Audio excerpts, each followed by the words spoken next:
আজ দুজনের ঘুম প্রায় একই সময় ভেঙেছিল, তাই একই সাথে ফ্রেশ হচ্ছি। জেনারেলি এরমটা হয় না, একজন আগে একজন পরেই উঠি। যাই হোক, আজ রথযাত্রা, সবাইকে জানাই রথযাত্রার অনেক শুভেচ্ছা। বড়দের আমার প্রণাম আর ছোটদের আমার অনেক অনেক ভালোবাসা। যারা আমার ডেলি ব্লগ ফলো করো তারা তো জানোই যে আমি ব্লগটা একদিন পরে পোস্ট করি, না হলে সারাদিনের গল্পটা তোমাদের সাথে শেয়ার করব কি করে। তাই আজ রথযাত্রার ব্লগ। সকালবেলা ফ্রেশ হয়ে একটু চেঞ্জ করে বেরিয়ে পড়লাম, যাব একটু বাজারে। কি করতে যাচ্ছি, কেন, সেটা চলো তোমাদের সাথে আস্তে আস্তে শেয়ার করে নেব। তার আগে হ্যালো, আরও একটা নতুন সকাল, সঙ্গে আমার নতুন দিনের একটা গল্প। বেরিয়ে পড়েছি রাস্তায়, ওর থেকে এবার যাব বুড়ুর জন্য ফুলমালা আনতে, বুড়ুর রথের জন্য। তাড়াতাড়ি যেতে হবে। হ্যাঁ, না না ওঠেনি। রাস্তায় এত লোক উঠেছে, আমাকে রাস্তায় দেখতে পেলে সবাই বুড়ুর খোঁজ নেয়, বুড়ু ঘুম থেকে উঠেছে। কারণ না না ওঠেনি। সামনেই একটা বাজার আছে, সেই বাজারটায় যাবে।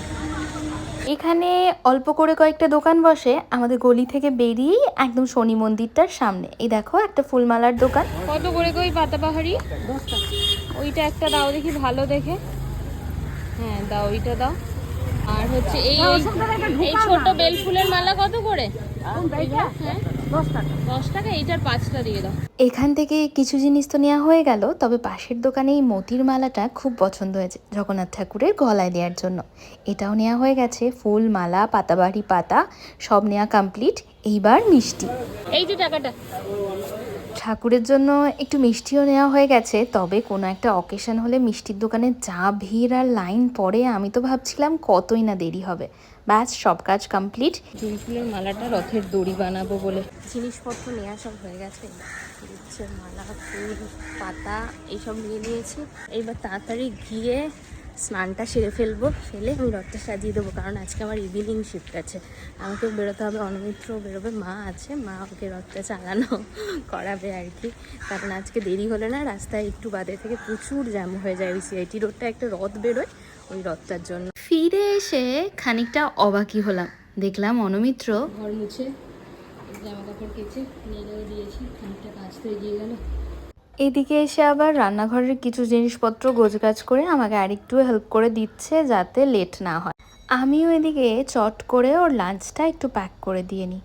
আজকে থাকছে ডিম কষা আর রুটি। জেনারেলি আমি 4টে রুটি ওকে দিয়ে দিই, ও যদি কখনো না খেতে পারে তাহলে ফেরত নিয়ে আসে। ইউজুয়ালি খেয়ে নেয়, কারণ এই খাবারটার পর তো আর সেই খেতে খেতে রাত্রি, মাঝখানে খুচখাচ স্ন্যাক্স কখনো খায় কখনো খায় না। ব্যাস আজ আর এত কথা বললে হবে না, তাড়াতাড়ি লিডটা আটকে আমাকে যেতে হবে স্নান করতে। কারণ আমি চাইছি বুড়ো ঘুমিয়ে থাকতে থাকতেই সবটুকু সেরে ফেলতে। ও উঠে যাওয়ার পর কতটা রথ সাজাতে পারবো এইটা নিয়ে একটু আমার চাপ আছে। চটপট স্নান করে বেরিয়ে তো এসছি, এইবার রোজকার যে নিয়ম একটুখানি ঠাকুরকে সন্ধ্যা আরতি ঘুরিয়ে নিয়ে পুজোটা সেরে তারপর যাব রথ সাজানোর কাজ করতে। ঠাকুর করে ততক্ষণ যদি বুড়ো ঘুমিয়ে থাকে তাহলে তো খুবই ভালো হয়। এখন ঘড়ির কাঁটায় মোটামুটি 9:30 পৌনে 10টা বাজে। রথ নিয়ে বসে পড়েছে, এবার চাকা ফাঁকা দেখছে। এই রথ কতক্ষণ থাকবে আমরা ঠিক জানি না, তার আগে আমি একটু সাজিয়ে গুছিয়ে টানিয়ে নিতে পারলেই হলো। এ নাও বিকিটা নিয়ে নাও, তাড়াতাড়ি বিকিটা নিয়ে নাও। রথ কি পছন্দ হয়েছে তোমার সাজানোটা? হ্যাঁ চলো এবার রথটা তাহলে আমি সাজাতে শুরু করে দিই। এই কারণ এগুলো রেডি করে আমাকে আবার ইভিনিং শিফটেও যেতে হবে, সেই কারণে আমি চটজলদি যতটুকু সম্ভব গরুর জন্য সাজানো ততটুকু সাজাচ্ছি।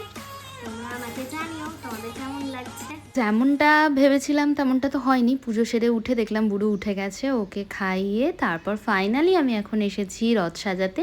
ওই যে বেলফুলের মালা এনেছিলাম 5টা মতো, ওইটা দিয়েই সাইডগুলো একটুখানি সেলুটেপ মেরে আটকে দিচ্ছি। ব্যাস এই দেখো এইভাবে 3টে কর্নার আমি রেডি করে ফেলেছি।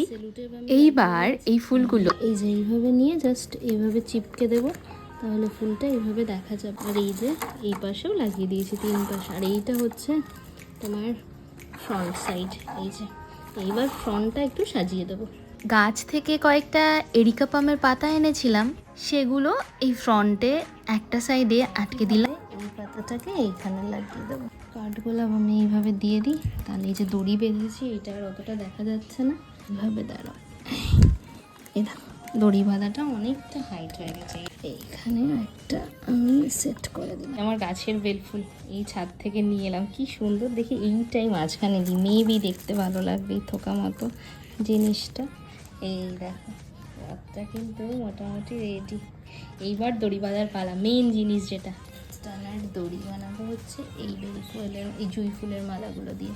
এই দেখো আমার রথের দড়ি রেডি। বেশ অনেকটাই বড় হয়েছে আর ওর জন্য যথেষ্ট ঠিকঠাকই আছে। তো বড় রথের দড়ি। সব তো ঠিকঠাকই ছিল, তবে সমস্যা হলো একটা, আমি আর বুড়ু বেরোলাম তার আমি জন্য। আর বুড়ো মাস্তান যাচ্ছি জগন্নাথ ঠাকুর কিনতে। আমাদের জগন্নাথ ঠাকুর যেটা ঘরে ছিল সেইটা কিছুতেই সেই জায়গা থেকে উঠছে না। কিভাবে যে চিপকে গেছে আমি বুঝতেই পারছি না, টেনেও তোলা যাচ্ছে না, পুরো বেঁকে যাচ্ছে মূর্তিটা, তাও ওখান থেকে ওঠানো যায়।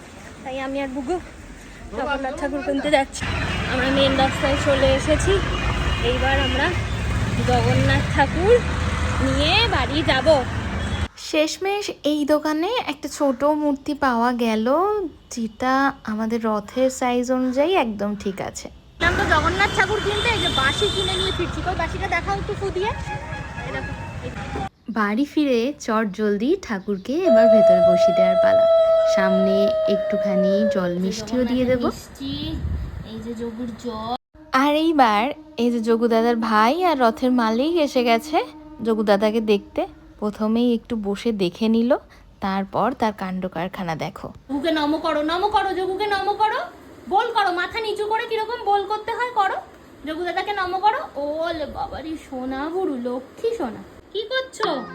প্রসাদ খাচ্ছো? হায় ভগবান। হ্যাঁ যোগু দাদা বসেছে তো, একটু রথটা টানো তো, দড়িটা ধরে একটু টানো। ওরে বাবা, একটু উঠে দাঁড়াও, দাঁড়িয়ে টানো দেখি। ওঠো ওঠো ওঠো, এবার পেছনে যাও, টানো টানো দেখি।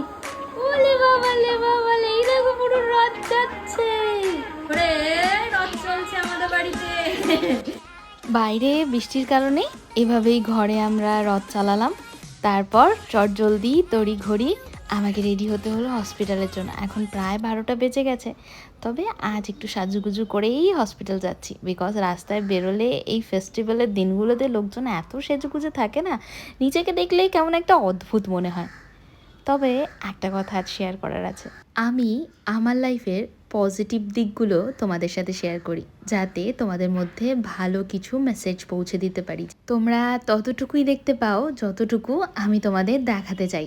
এর বাইরেও কিন্তু সারাটা দিন আমার একটা লাইফ থাকে, আর সেখানে জীবনের ওঠা পড়া, খারাপ লাগা, ভালো লাগা সব কিছু মিলিয়ে মিশিয়ে থাকে। তবু আমি চেষ্টা করি যাতে কিছু পজিটিভ মেসেজ তোমাদের কাছে পৌঁছে দিতে পারি, যে হ্যাঁ, একটা ছোট বাচ্চা নিয়ে সব কিছু ম্যানেজ করে কিভাবে একটা ওয়ার্কিং ওম্যান তার ঘর বাইর দুটো সামলাতে পারে। চাইলেই সব কিছু করা সম্ভব, মনের ইচ্ছা শক্তির কাছে না সব কিছু হার মেনে যায়, আর আমি সেটাই করে চলেছি।